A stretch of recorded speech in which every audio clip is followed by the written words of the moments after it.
Welcome to the Season 4 premiere of the SUNY Charter Schools Institute's More Great Seats for Kids podcast.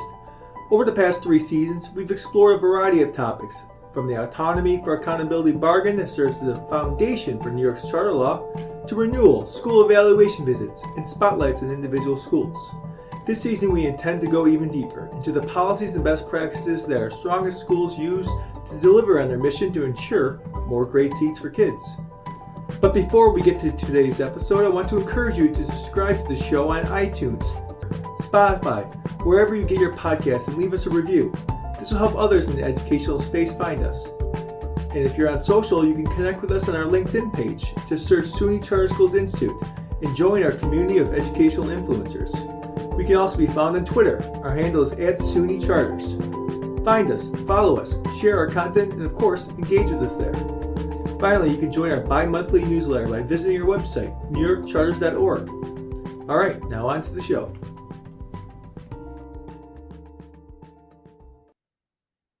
Good morning, everyone, and welcome to the More Great Seats for Kids podcast. I'm your host, Mike Lazinski, Director of Strategy and Communications at the Institute. As I mentioned in this intro, this is the premiere episode of Season 4 of our podcast. Past seasons have been between 3 to 5 episodes, but we're hoping for a few more this year, and we have a bunch of exciting topics lined up that we're looking to explore.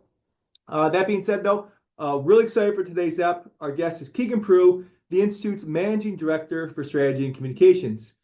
Keegan's here to discuss the Institute's 2026 request for proposals for new charter schools, which will be released in early December. We plan to release this podcast alongside the RFP. So if you're listening to this, you can hop over now to our website at newyorkcharters.org to access it. But Keegan's here today to discuss some of the key updates this year's RFP, while offering some insights into our proposal review process, as well as some practical advice for applicants that will help position yourself for success. So Keegan, welcome to the show. Thanks, Mike. Excited to talk about new apps. It's one of my favorite things we do at the Institute. Absolutely. All right, so let's just kick things off by giving a brief introduction to our listeners about who you are, about yourself, about your role at the Institute. Yeah, so I'm the Institute's Managing Director of Strategy and Communications. I've been with the Institute for about 8 years, and when I started with the Institute, my first role here was as a program analyst on the new applications team. So I worked with our director for new charters, supporting the entire request for proposals process, and have really been involved in new apps ever since. For a couple of years, I directly managed our new applications staff, and as I said, really just enjoy this process. Love engaging with applicant groups who have exciting ideas that will bring innovation to the charter space in New York. So I'm excited to dig in.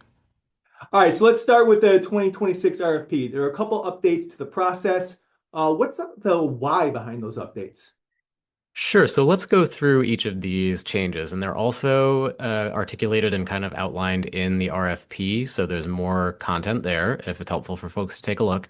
But the first shift is the applicant group intro calls. And so this is something we've always done informally. We've taken the opportunity to get to know applicant groups as they're in the planning stages. And we wanted to build this in a more structured way just to ensure we have that first touch point where it's an opportunity for us at the Institute to learn about your model and your work, and an opportunity for you to get some support from Institute staff as well. So it's technical assistance around what to expect from the RFP process, what types of things you should be thinking about.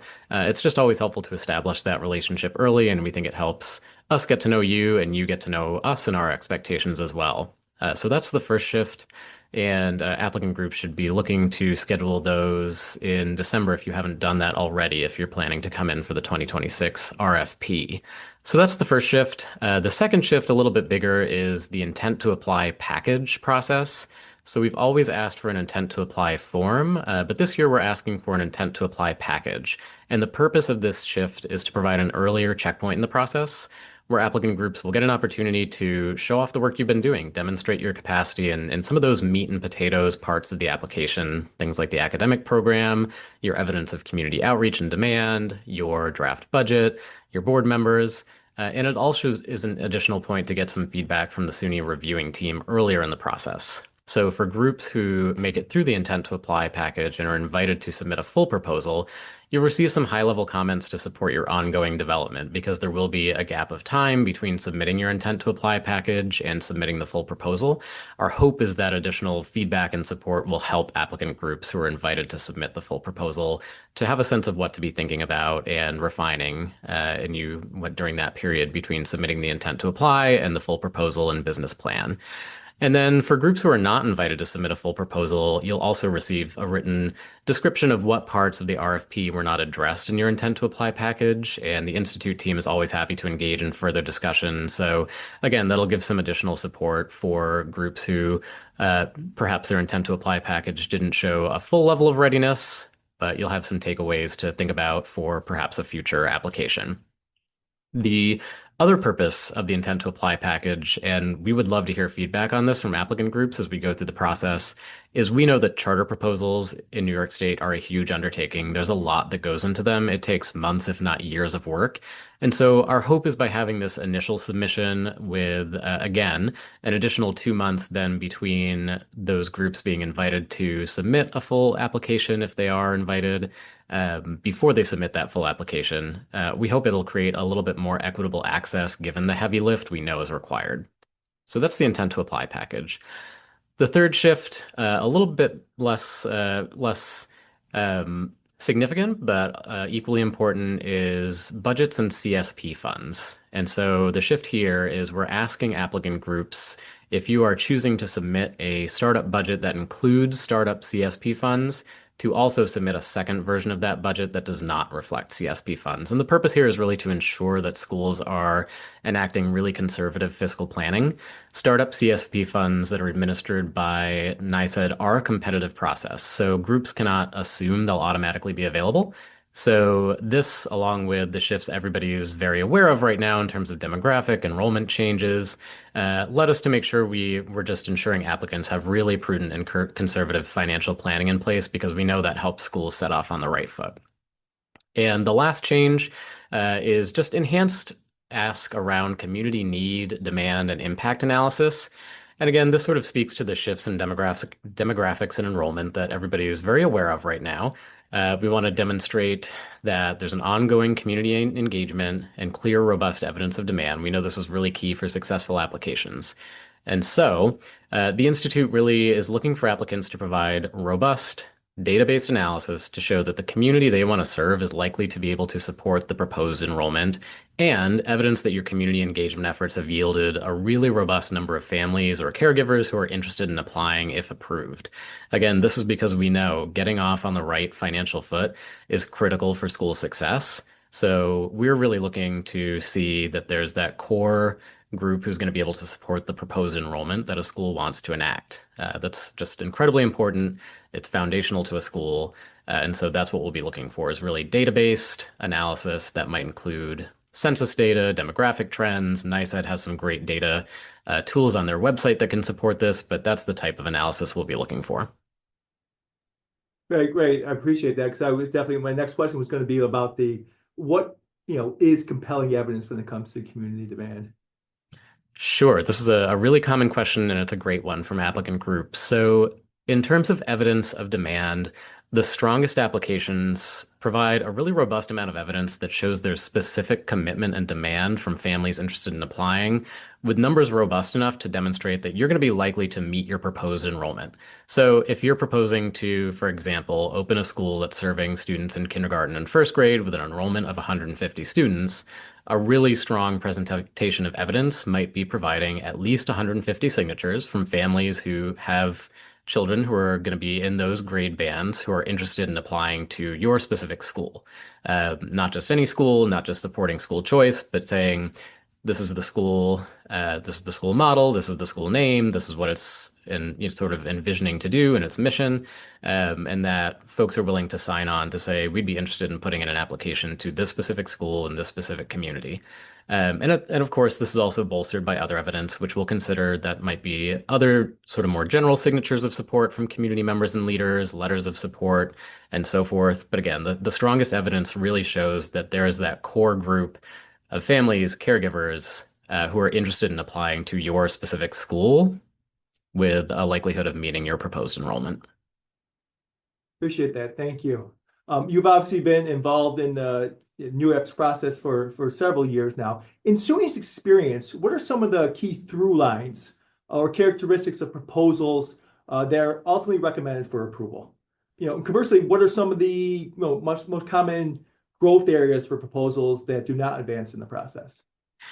Sure. So some of the key strengths we look for are first, just a really strong articulation and evidence about why this school is needed in this particular community. And that, again, stems from your community outreach.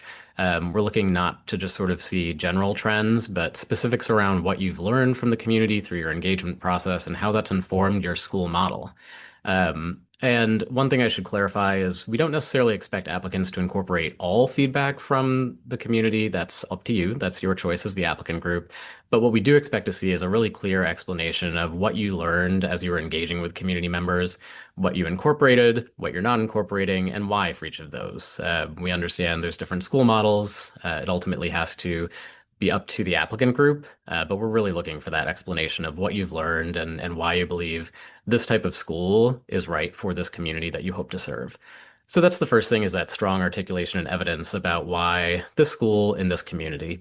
The second piece, which we always talk about, is clear alignment among all sections of the proposal, or what we often say internally, does this proposal sort of hang together? So some instances there is, does the budget align to the academic program? So if you're proposing maybe a STEM school or a project-based learning school, does your proposed budget incorporate the types of staff, materials and so forth that are going to make sure that you can enact that program effectively? Does the staffing model align to the budget? Does the staffing model align to the academic program? So again, it's really testing for, do all of these pieces speak to each other and go together? Because again, if you're proposing maybe a PBL school or an arts-focused school or a Montessori school, and the budget, the staffing model don't really align with what we'd expect to see for that, that would certainly be, a bit of a red flag.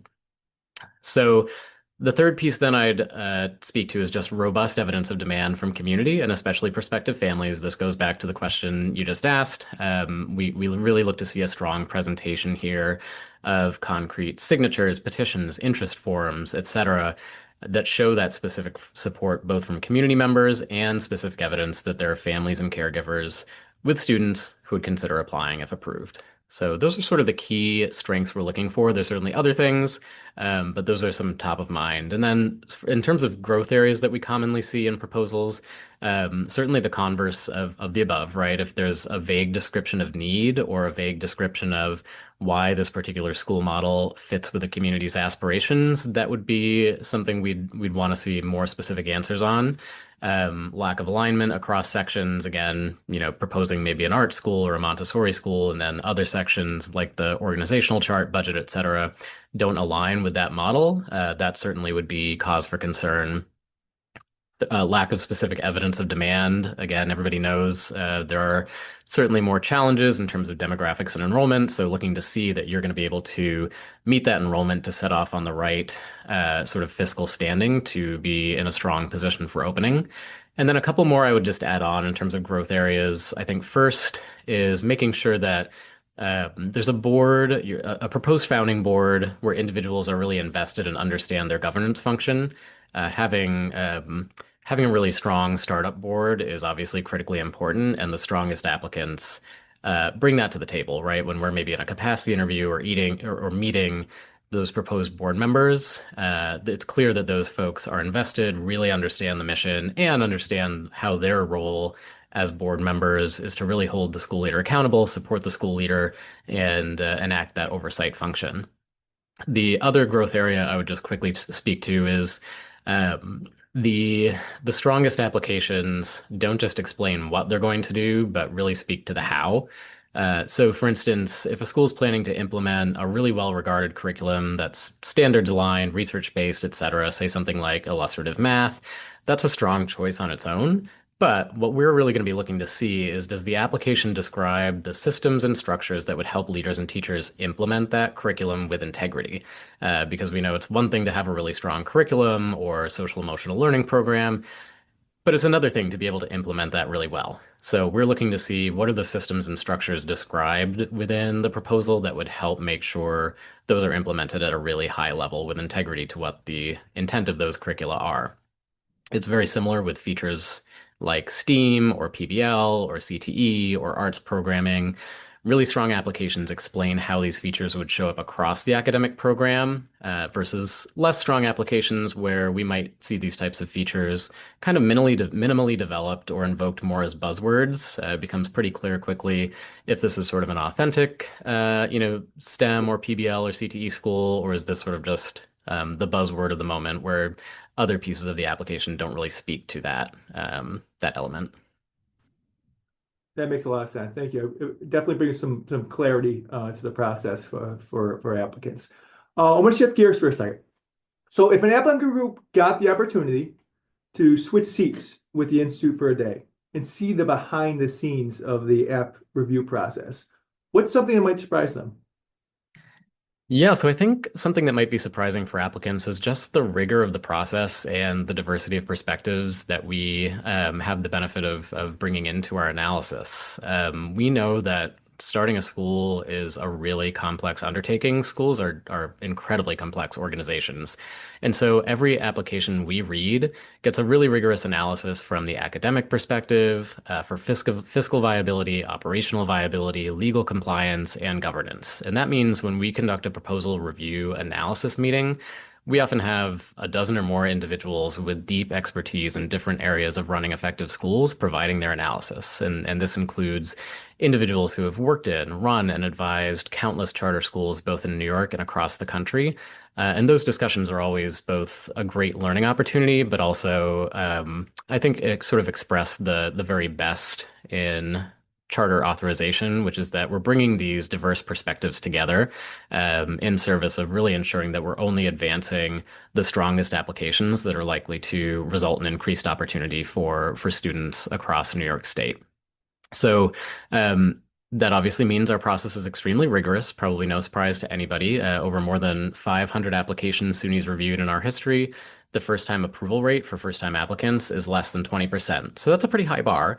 But ensuring schools start off on the right foot helps create a stronger sector. And so we also have many examples of groups who maybe weren't approved the first time, but who learned from the process and were approved on a second or even third application.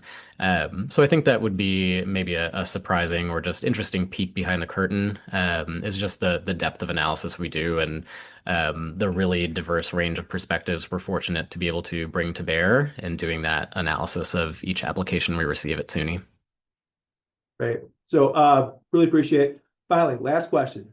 We know innovation is a key purpose of charter schools, but an applicant group might wonder, what does innovation mean to an authorizer? Is there such a thing as too outside the box? Yeah, it's a great question. We get to speak to applicant groups all the time, and sometimes they have those really innovative ideas, and I can certainly feel sometimes there's that hesitance to say, is this too crazy? In one thing we love to say at SUNY, we're model agnostic, and what that means basically is we truly believe it's up to an applicant group to bring what they're passionate about, interested in, and what they think that their community that they want to serve will make to bring something that they think will make a meaningful impact for that community, regardless of what the model might be. And SUNY's portfolio is full of innovative schools. We have schools who serve students with autism, Montessori microcharters, schools that offer CTE programming, transfer high schools for overage undercredited students, arts, basketball themed schools, and that's just a partial list. So I hope it's clear from that SUNY welcomes and encourages innovative thinking. That was really one of the key purposes of the creation of charter schools. And so we love to see those innovative ideas. We also definitely recognize that innovation means different things to different communities. Sometimes having a really strong school that's a safe place for kids to go and that offers really excellent academics, that can be innovative in a community that maybe doesn't have the highest quality school options for families at that moment. So it really sort of depends on the community, and that's something we hope that applicants will learn as they do that community engagement piece is, what's an innovation that might be meaningful to the community. So, if you are thinking about an idea, maybe you're an applicant who's in the early planning stages, maybe not applying in 2026, but looking, for 2 years from now or 3 years from now, please reach out. We always welcome the opportunity to connect with applicant groups, even in those early planning stages. If you have innovative ideas, we can at least offer some questions, considerations that can help guide you as you develop. And we love to engage in those conversations. So please reach out.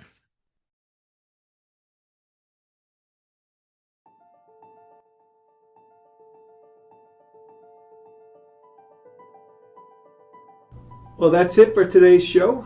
Big thanks to Keegan once again. If you like this episode, please remember to give us a review on iTunes. Additionally, if you are a potential applicant looking for our just released 2026 RFP, it's now available on our website, newyorkcharters.org. I'll post a link to that RFP page in the show notes, as well as a link to our resources for applicants page, which provides a complete overview of our process, as well as additional resources. Thanks again for joining us.